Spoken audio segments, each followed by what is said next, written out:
Boche gold and diamonds. Buy now pay later.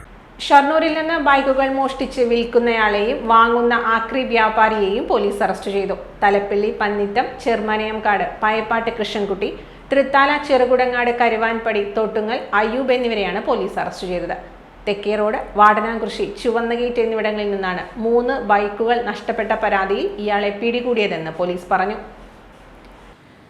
Kanayam Poyilur സ്വദേശി ഉനൈസ്, മാപ്രാണം സ്വദേശി Roy Paul, Kanayam സ്വദേശി രാജൻ എന്നിവരുടെ ബൈക്കുകളാണ് മോഷ്ടിച്ചത്.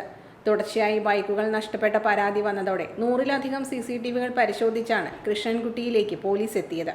പഴയ ബൈക്കുകൾ കണ്ടെത്തി ലോക്ക് പൊട്ടിച്ച് കവരുന്നതാണ് ഇയാളുടെ രീതിയെന്ന് പോലീസ് പറയുന്നു. മോഷ്ടിച്ച ബൈക്കുകൾ കപ്പൂർ, കാഞ്ഞിരത്താണിയിലെ അയ്യൂബിന്റെ ആക്രി വ്യാപാര സ്ഥാപനത്തിൽ എത്തിച്ചു വിൽക്കും. ഒറ്റപ്പാലം, ചെറുതുരുത്തി എന്നിവിടങ്ങളിൽ നിന്ന് മോഷ്ടിച്ച ബൈക്കുകൾ അയ്യൂബിന്റെ സ്ഥാപനത്തിൽ നിന്ന് പോലീസ് കണ്ടെത്തി. ഷൊർണൂരിന് പുറമെ ഒറ്റപ്പാലം, ചെറുതുരുത്തി, കുന്നംകുളം, തൃത്താല എന്നീ സ്റ്റേഷനുകളിലും സമാന കേസുകളുണ്ടെന്ന് പോലീസ് പറഞ്ഞു. Inspector P Vishnu, SI KP Ashwin, ASIമാരായ K രവി, K അനിൽകുമാർ, പോലീസുകാരായ സുനിൽ, സജീഷ്, സുജീഷ് ശേഖർ, അരുൺ എന്നിവരടങ്ങിയ സംഘമാണ് ഇയാളെ പിടികൂടിയത്. Time kids pre school, Mannannur road, Vaniyamkulam. Dot view news. കാഴ്ചകളാണ് ലോകം, കണ്ടു തുടങ്ങുക.